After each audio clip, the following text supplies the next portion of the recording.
अभी आप देख रहे हैं टीचिंग मेथड पर आप सभी का हार्दिक स्वागत है। तो आज शिक्षा जगत और शिक्षा विभाग से जुड़े प्रमुख समाचार के साथ मैं हूं शैलेश। आप प्रत्येक दिन के समाचार प्राप्त करने के लिए और शिक्षा जगत से जुड़े सभी समाचार के लिए अभी तक जब हमारे चैनल पर नए हैं तो चैनल को जरूर से जरूर सब्सक्राइब कर दें और अधिक से अधिक अपने शिक्षक साथियों के साथ साझा करें।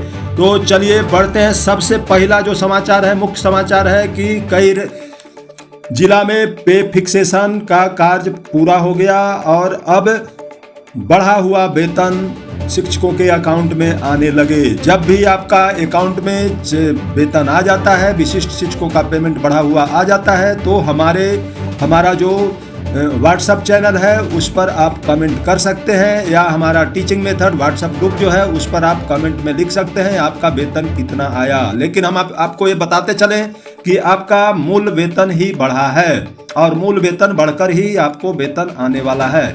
आपका डीए और एचआरए नहीं बढ़ने जा रहा है, जो पहले से मिल रहा था वही मिलेगा। इसका मुख्य वजह है कि 7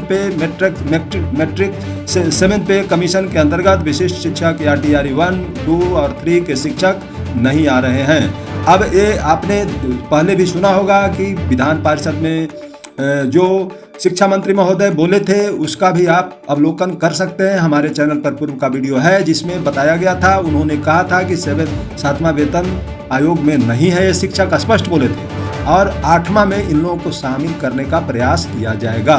तो हम सभी शिक्षक अब आज जो है भगवान सूर्य का नहाय खाए प्रारंभ हुआ है और 4 दिवसीय छठ महापर्व प्रारंभ होने जा रहा है। तो आज नहाय खाए के साथ यह छठ पर्व प्रारंभ हो रहा है। तो भगवान सूर्य से हम लोग यही आराधना करेंगे कि भगवान सूर्य सभी जो शिक्षा पदाधिकारी, शिक्षा विभाग के अधिकारी, शिक्षा विभाग के मंत्री, मुख्यमंत्री, सभी लोग यार, जब हम लोग अभी बिहार चुनाव आयोग के अधीन हैं और हम सभी का जो अभी है कार्य चल रहा है चुनाव कार्य, तो चुनाव कार्य में हम लोग तल्लीन रूप से लगे रहें और एकदम स्वच्छ मतदान में हम लोग पूर्ण भागीदारी निभाएं। सभी शिक्षक इसमें तटस्थ रहें और चुनाव के बाद जो नई सरकार आएगी तो हम सभी अपने मांगों को लेकर के सरकार के पास जाएंगे और हम लोग आशा करते हैं कि जिस प्रकार से हम लोगों का वेतन फिक्सेशन अब होने वाला है और हो रहा है, उसी प्रकार से एचआरए और डीए का लाभ भी हम लोग लेकर के रहेंगे और हम लोगों को मिलेगा।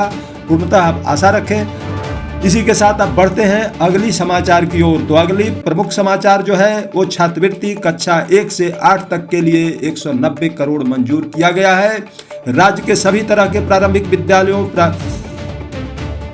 में पढ़ रहे सामान्य कोटि के छात्र छात्राओं के लिए निर्धारित वार्षिक छात्रवृत्ति दर को पुनः निर्धारित किए जाने के बाद 190 करोड़ की राशि मंजूर की गई है। यह राशि उनको दी जाती है जिनकी पारिवारिक आय 1.5 लाख से कम है। यह छात्रवृत्ति 75% उपस्थिति पर दी जाती है। हाल में राज्य सरकार ने छात्रवृत्ति की राशि दोगुना की थी, तो दोगुना बढ़ा हुआ राशि जो है अब छात्रों के अकाउंट में आएंगे।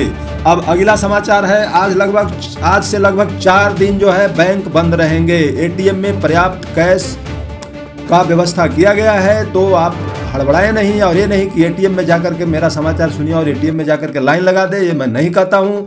बिहार में आज से 4 दिन तक बैंक बंद रहेंगे। शनिवार और रविवार को साप्ताहिक अवकाश रहेगा, जबकि 27-28 अक्टूबर को छठ महापर्व के कारण बैंकों में एनआई एक्ट के तहत छुट्टी घोषित है। इस दौरान सभी बैंक शाखाएं बंद रहेंगी और बुधवार को बैंक पुनः खुलेंगे। ग्राहकों की सुविधा के लिए एटीएम में पर्याप्त नकदी उपलब्ध कराई गई है तथा ऑनलाइन लेन देन सामान्य रूप से जारी रहेगा। हालांकि चेक क्लियरेंस और ड्राफ्ट सहित अन्य बैंकिंग कार्य प्रभावित रहेंगे।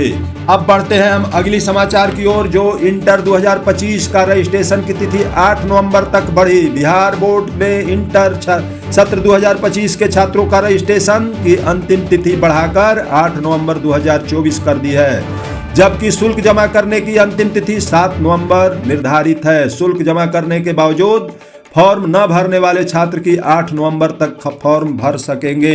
इस वर्ष सुरक्षा,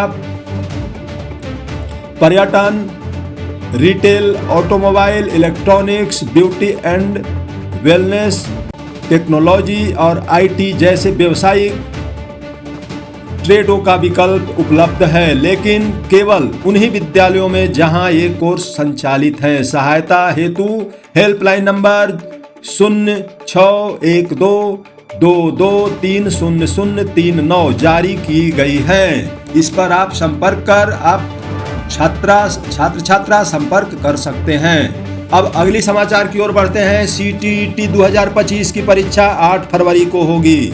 केंद्रीय माध्यमिक शिक्षा बोर्ड ने घोषित की है कि CTET 2026 की परीक्षा 8 फरवरी 2026 को देश भर के 132 शहरों में 20 भाषाओं में आयोजित होगी। यह CTET का 21वां संस्करण होगा, जिसमें पेपर 1 कक्षा 1 से 5 और पेपर 2 जो है कक्षा 6 से 8 के लिए शिक्षकों के लिए होगा। प्रत्येक पेपर में 150 वस्तुनिष्ठ प्रश्न सम्मिलित रहेंगे और नकारात्मक अंकन नहीं होगा।